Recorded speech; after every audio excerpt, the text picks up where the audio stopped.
अस्सलामुअलैकुम, मैं हूं मुबशिर चौधरी और आप देख रहे हैं MK smart solution. MK smart solution is a domain of chemistry. Here our training programme will clear your concepts from beginners to expert level. It means MK smart solution का मकसद है कि हमने तमाम स्टूडेंट्स के लिए मैट्रिक टू मास्टर लेवल तक तमाम केमिस्ट्री कोर्सेज को डिजिटलाइज करना है और हर लेवल के स्टूडेंट के लिए बहुत ही ज्यादा आसान और मददगार प्लेटफॉर्म क्रिएट करना है। चलिए अब देखते हैं आज का टॉपिक। अब बात करते हैं water as a universal solvent. मतलब पानी को यूनिवर्सल सॉल्वेंट क्यों कहा जाता है? सॉल्वेंट वो चीज होती है जो किसी भी सोल्यूट को डिसॉल्व कर लेती है। सॉल्वेंट और सोल्यूट मिलके एक कंसेप्ट बनाते हैं जिसे हम सॉल्यूशन कहते हैं। अब सॉल्यूशन किसी भी चीज को, किसी भी ऐसे कंपोजिशन को कह सकते हैं जो एक फिक्स्ड वैल्यू पे कंपोनेंट्स को डिसॉल्व करने से बनता है और उस सॉल्यूशन में जो कंपोनेंट मैक्सिमम अमाउंट में पाया जा रहा होता है उसे हम सॉल्वेंट कहते हैं और जो कंपोनेंट मिनिमम अमाउंट में पाया जा रहा होता है, लेस क्वांटिटी में पाया जा रहा होता है, उसे हम सॉल्यूट कहते हैं। तो सॉल्यूट और सॉल्वेंट की एग्जांपल में मैं बात कर लेता हूँ। हमारे पास पानी जो है वो मैक्सिमम अमाउंट में है तो उसे हम सॉल्वेंट कह लेते हैं और नमक हमारे पास मिनिमम अमाउंट में है तो उसे हम सॉल्यूट कह लेते हैं। और जब सॉल्यूट और सॉल्वेंट मतलब कि नमक को पानी में ऐड करते हैं, सॉल्वेंट में ऐड करते हैं, उसके बाद उसे मिक्स करने के बाद जो फाइनल स्टेट हमारे पास आ जाती है उसे हम सॉल्यूशन कह देते हैं, क्योंकि हमने दोनों कंपोनेंट एक स्पेसिफिक कंसंट्रेशन में ऐड किए हैं और एक स्पेसिफिक कंपोजिशन क्रिएट की है। सो ओवरऑल जो हमारे पास प्रोडक्ट होगा उसे हम सॉल्यूशन कह देंगे। सॉल्यूट, सॉल्यूशन, सॉल्वेंट, ये तमाम जो टर्मिनोलॉजीज हैं ये हमने केमिस्ट्री क्लास 9th के यूनिट नंबर 6 सॉल्यूशन में बहुत डिटेल से डिस्कस किया है, जिसके लेक्चर हमारे यूट्यूब पे मौजूद हैं एमके स्मार्ट सॉल्यूशन में, आप वहां से भी इसे समझ सकते हैं। अब बात करते हैं वाटर की। वाटर एक्ट कर रहा होता है एज एन यूनिवर्सल सॉल्वेंट। तो इसकी वजूहात क्या है? Water is a universal solvent because it can dissolve almost all minerals। मतलब जितने भी मिनरल्स एग्जिस्ट करते हैं इस जमीन पे ऑलमोस्ट तकरीबन पानी में वो तमाम डिसॉल्व हो सकते हैं। इस वजह से पानी को यूनिवर्सल सॉल्वेंट कह सकते हैं क्योंकि ये यूनिवर्सल लेवल पे तमाम मिनरल्स को डील कर रहा होता है। अब पानी की ये जो प्रॉपर्टी है यूनिवर्सल सॉल्वेंट होने की, इसकी वजूहात क्या है? It is due to two unique properties of water. मतलब पानी के अंदर जो दो यूनिक क्वालिटीज पाई जा रही हैं, जो दो यूनिक खसूसियात पाई जा रही हैं, ये उसकी वजह से पानी को यूनिवर्सल सॉल्वेंट कहा जाता है। Number 1, polarity of water molecules. मतलब वाटर मॉलिक्यूल्स की पोलैरिटी, मतलब के पोलर नेचर जो होती है वाटर मॉलिक्यूल्स को, पहली क्वालिटी तो वो है। दूसरी क्वालिटी है द एक्सेप्शनल हाइड्रोजन बॉन्डिंग। मतलब कि जो हाइड्रोजन बॉन्डिंग की क्वालिटी पाई जा रही है पानी में, वो है हमारे पास दूसरी क्वालिटी जो पानी को as a universal solvent declare करवा रही होती है। Let have a look in detail one by one. First of all we have deal the polarity of water molecule. मतलब कि पानी के मॉलिक्यूल्स की पोलैरिटी क्यों होती है? तो सबसे पहले हम इस बात को डिस्कस कर लेते हैं। सो फर्स्ट ऑफ ऑल हम डील करते हैं पोलर नेचर। पोलर नेचर क्या है? Water molecule has the polar structure. देखिए हमने structure of water previous lecture में अभी बात की है इसी चैप्टर के कि पानी के जो स्ट्रक्चर है वो पोलर है। The electronegativity difference between the atom of hydrogen and oxygen make the water polar in behavior।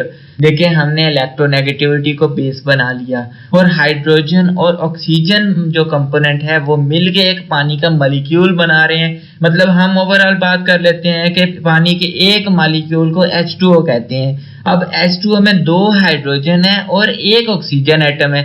अब हाइड्रोजन एटम की इलेक्ट्रोनेगेटिविटी पावर बहुत कम होती है। सो पानी पे हाइड्रोजन पे जो होता है वो पार्शियल पॉजिटिव चार्ज होता है क्योंकि इसकी इलेक्ट्रोनेगेटिविटी कम होती है और ऑक्सीजन की इलेक्ट्रोनेगेटिविटी बहुत ज्यादा होती है। सो उस पे नेगेटिव चार्ज होता है। As the one end of the molecule is partial positive while the other is partial negative in nature। सो यही वजह है कि ऑक्सीजन और हाइड्रोजन की इलेक्ट्रोनेगेटिविटी का जो डिफरेंस है, मतलब ऑक्सीजन पे इलेक्ट्रोनेगेटिविटी ज्यादा होती है, इलेक्ट्रोनेगेटिविटी पावर बहुत हाई होती है और जो हाइड्रोजन है उसकी इलेक्ट्रोनेगेटिविटी लो होती है, बहुत कम होती है। सो हाई और लो का जो कंपैरिजन है वो इलेक्ट्रोनेगेटिविटी डिफरेंस क्रिएट कर देता है, जिसकी वजह से हाइड्रोजन पे पार्शियल पॉजिटिव चार्ज आ जाता है और ऑक्सीजन पे पार्शियल नेगेटिव चार्ज आ जाता है। अगर हम पूरे मॉलिक्यूल को ओवरऑल देखते हैं, मतलब H2O के मॉलिक्यूल को ओवरऑल देखते हैं, तो जो हाइड्रोजन कंपोनेंट है उस पर पॉजिटिव चार्ज है, जो ऑक्सीजन कंपोनेंट है उस पर नेगेटिव चार्ज है। सो ये पूरे स्ट्रक्चर को पोलर स्ट्रक्चर डिक्लेयर करता है, मतलब पोलर जिसपे दो पोल्स होते हैं, मतलब पॉजिटिव और नेगेटिव पोल एग्जिस्ट कर रहे होते हैं पानी पे, इस वजह से हम इसे पोलर नेचर कह सकते हैं। नेक्स्ट पॉइंट है पोलैरिटी में सॉल्युबिलिटी ऑफ पोलर सब्सटेंसेस। अब देखिए पानी खुद तो पोलर नेचर रखता है, मतलब खुद तो पोलर मॉलिक्यूल है, पानी के अंदर सारे मतलब पॉजिटिव और नेगेटिव चार्ज एग्जिस्ट कर रहे होते हैं, लेकिन सॉल्युबिलिटी ऑफ पोलर सब्सटेंसेस मतलब कि जितने भी पोलर सब्सटेंस एग्जिस्ट करते हैं दुनिया में, मतलब कि ऐसे सब्सटेंस होंगे, ऐसे कंपाउंड्स होंगे जिन पे पॉजिटिव और नेगेटिव चार्ज इकट्ठे मिलके एक कंपाउंड बना रहे हैं, एक मॉलिक्यूल बना रहे हैं, वो तमाम मॉलिक्यूल जो पोलर सब्सटेंसेस होते हैं वो पानी में हल होते हैं। All the polar substances are soluble in water, मतलब जितने भी पोलर सब्सटेंसेस हैं वो पानी में डिसॉल्व हो जाते हैं, सॉल्युबल होते हैं, because the positive end of the substance attracted toward the negative end of water and vice versa. Just consider, हम कह सकते हैं हमारे पास है NaCl, नमक, जो घरों में नमक इस्तेमाल करते हैं ना, हम उसकी बात कर लेते हैं NaCl। अब सोडियम क्लोराइड पे, सोडियम पे जो चार्ज होगा वो पॉजिटिव होगा और क्लोराइड पे नेगेटिव चार्ज होता है, तो ये भी एक पोलर सब्सटेंस बन गया, मतलब पॉजिटिव और नेगेटिव दो पोल बन गए, तो हम इससे सोडियम क्लोराइड को भी पोलर सब्सटेंस में काउंट कर लेते हैं।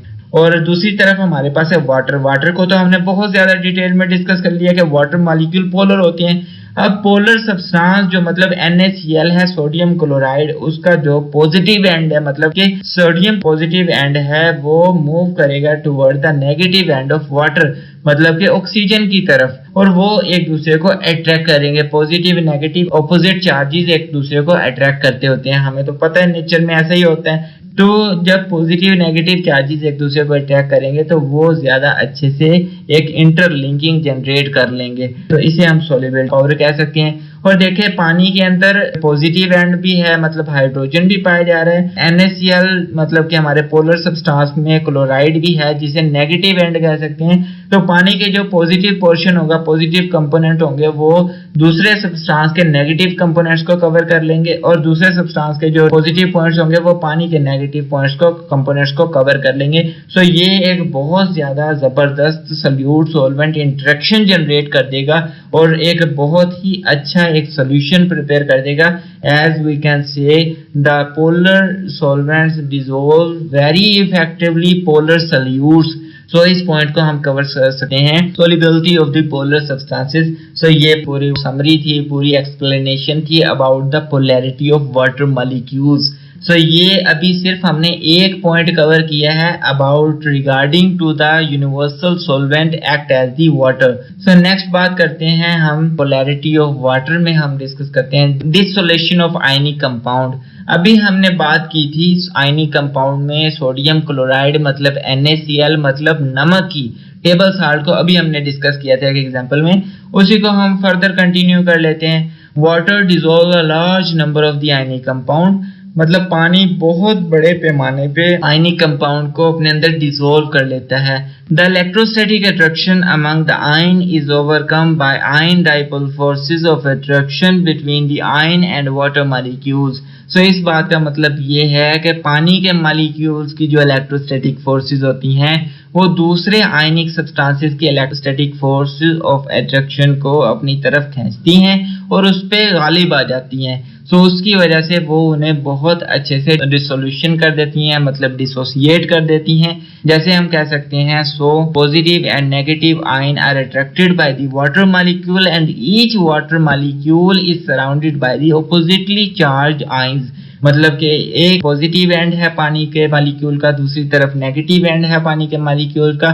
जब भी कोई आयनिक कंपाउंड हम पानी में मिक्स करते हैं, जैसे NaCl की बात कर ली, तो उसमें जो पानी के पॉजिटिव पॉइंट्स होंगे, पॉजिटिव कंपोनेंट होंगे, मतलब हाइड्रोजन आयंस होंगे, वो कवर कर लेंगे negative and of the ionic compound, मतलब Cl क्लोराइड को, क्लोराइड नेगेटिव एंड है दूसरे कंपाउंड का, पानी के पॉजिटिव कंपोनेंट्स उसे कवर कर लेंगे, और दूसरी तरफ जो दूसरे कंपाउंड का पॉजिटिव एंड होगा, जैसे Na सोडियम है in the case of NaCl in the case of salt.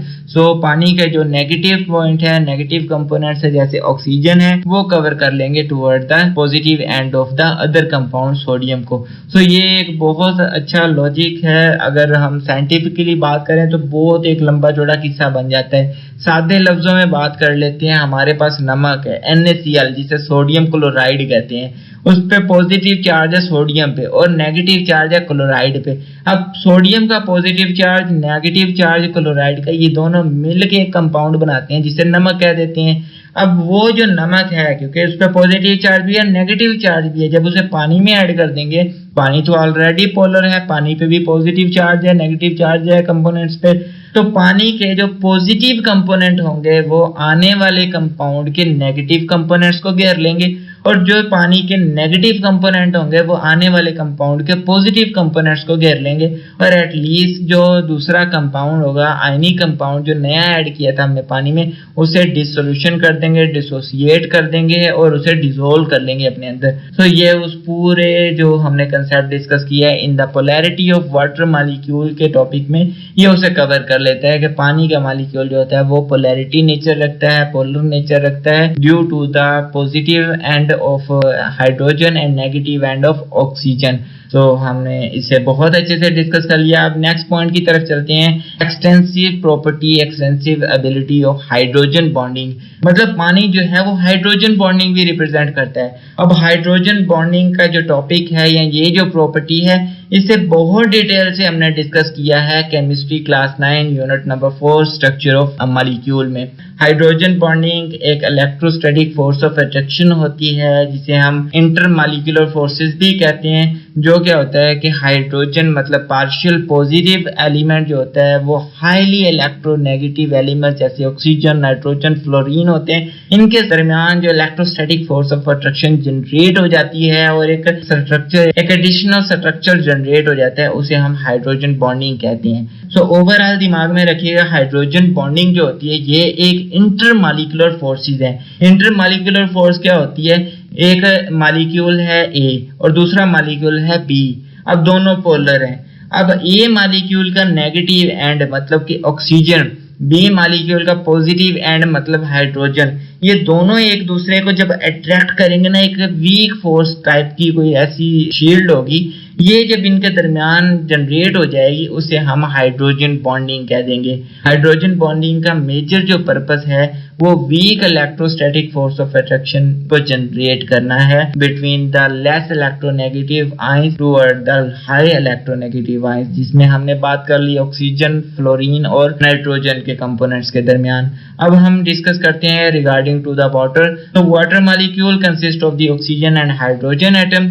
तो पानी के मॉलिक्यूल हमें पता है कि ऑक्सीजन और हाइड्रोजन के एटम मिलते हैं और एक मॉलिक्यूल पानी का बना देते हैं। Each molecule contain 2 oxygen hydrogen bond. मतलब हमें पता है कि एक मॉलिक्यूल है हमारे पास वाटर का, एक तरफ हम हिस्से में डिस्कस करें, एक तरफ हमारे पास ऑक्सीजन है, दूसरी तरफ हमारे पास हाइड्रोजन है। ये तो एक कंपोनेंट बन गया, एक बॉन्ड बन गया हाइड्रोजन और ऑक्सीजन का। अब ऑक्सीजन के दूसरी तरफ भी हाइड्रोजन ऐड है, तो ये बन गया दूसरा कंपोनेंट हाइड्रोजन और ऑक्सीजन बॉन्ड का। सो ओवरऑल हम कह सकते हैं 2 lone pair of electron are also exist on the oxygen.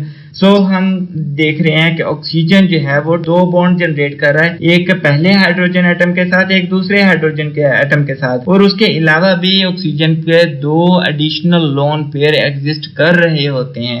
So the molecule of the water can form hydrogen bonding with 4 other molecule of water। तो हम कह सकते हैं जो एक मॉलिक्यूल होता है ना पानी का, क्योंकि उसके ऊपर 2 इलेक्ट्रॉन पेयर पाए जा रहे होते हैं ऑक्सीजन पे और 2 ही वो बॉन्ड बना रहा होता है हाइड्रोजन के साथ। तो ओवरऑल हम डिस्कस करें तो इलेक्ट्रॉन नेगेटिविटी पावर जो है ऑक्सीजन की वो बहुत ज्यादा हाई होती है। सो ऑक्सीजन पे बहुत ही ज्यादा हाई डेंसिटी का नेगेटिव चार्ज होता है और हाइड्रोजन पे बहुत ही ज्यादा हाई डेंसिटी का पॉजिटिव चार्ज होता है। अब वो जो नेगेटिव चार्ज है दूसरे मॉलिक्यूल का, वो पहले मॉलिक्यूल के पॉजिटिव चार्ज को अपनी तरफ अट्रैक्ट करेगा। मतलब एक मॉलिक्यूल है हमारे पास H2O का एक तरफ, दूसरा मॉलिक्यूल H2O का दूसरी तरफ।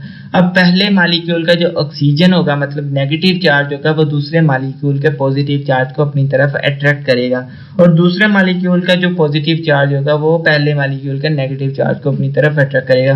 तो ये जो इंटरलिंकिंग जनरेट हो जाएगी ना, इसे हम हाइड्रोजन बॉन्डिंग कह देंगे। So these water molecules are arranged in the tetrahedral shape, मतलब एक टेट्रा एक चार कोनों वाली हाइड्रल शेप बना देगी, जिसमें हम बात कर लेंगे सेंट्रल कंपोनेंट हमारे पास ऑक्सीजन होगा, उसके चारों तरफ एक एक हाइड्रोजन जो होगा दूसरे मॉलिक्यूल का वो बना लेगा in the form of hydrogen bonding, एक additional intermolecular electrostatic force of attraction. So overall अगर हम एक ऑक्सीजन को एज अ सेंट्रल पॉइंट जज करके चले ना, तो ऑक्सीजन चार हाइड्रोजन के साथ एक टाइम पे अटैच हो जाएगा in water molecule in the form of solution. तो वो एक ऑक्सीजन टेट्राहेड्रल शेप जनरेट कर देगा। This unique behaviour of the water enable it to dissolve many polar non-ionic compound having hydroxyl group। मतलब अब कई ऐसे कंपाउंड होते हैं जो पोलर नहीं होते। फर्स्ट प्रॉपर्टी तो हमने पोलैरिटी डिस्कस कर ली है, लेकिन कई ऐसे कंपाउंड भी होते हैं जो पोलर नहीं होते, जिनमें पॉजिटिव और नेगेटिव पोल्स नहीं होते, लेकिन उनमें हाइड्रोक्सल ग्रुप पाया जा रहा होता है। अब हाइड्रोक्सल ग्रुप पे पॉजिटिव और नेगेटिव चार्ज एग्जिस्ट कर रहा होता है। अब वो जो ऑक्सीजन है हाइड्रोक्सल ग्रुप का, वो दूसरे मॉलिक्यूल्स के पॉजिटिव एंड को अपनी तरफ अट्रैक्ट करेगा और उनके साथ हाइड्रोजन बॉन्डिंग जनरेट कर देगा पानी में। तो पानी की ये प्रॉपर्टी पानी को इनेबल कर देती है कि वो पोलर कंपाउंड के साथ तो बॉन्डिंग बना ही रहा था, लेकिन नॉन पोलर कंपाउंड के साथ भी बहुत अच्छी बॉन्डिंग जनरेट कर लेता है। अब नॉन पोलर कंपाउंड में हम डिस्कस करते हैं ऐसे कंपाउंड पे जिसमें हाइड्रोक्सल ग्रुप पाया जा रहा होता है, like alcohol, organic acid, glucose, sugar etc. form the hydrogen bonds with them।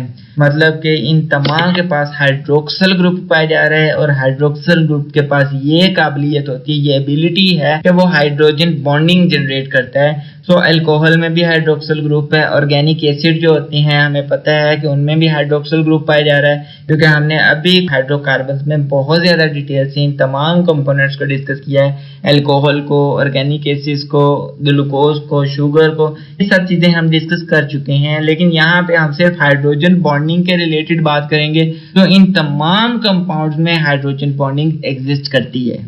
उम्मीद करता हूँ हमारी ये मेहनत आपके लिए मददगार साबित हो।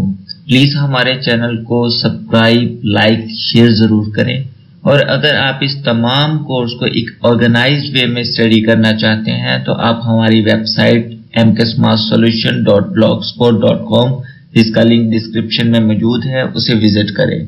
यहाँ पे आपको आपके कोर्स से रिलेटेड तमाम डाटा एक वेल ऑर्गेनाइज्ड फॉर्म में मिलेगा, from the matric to master level.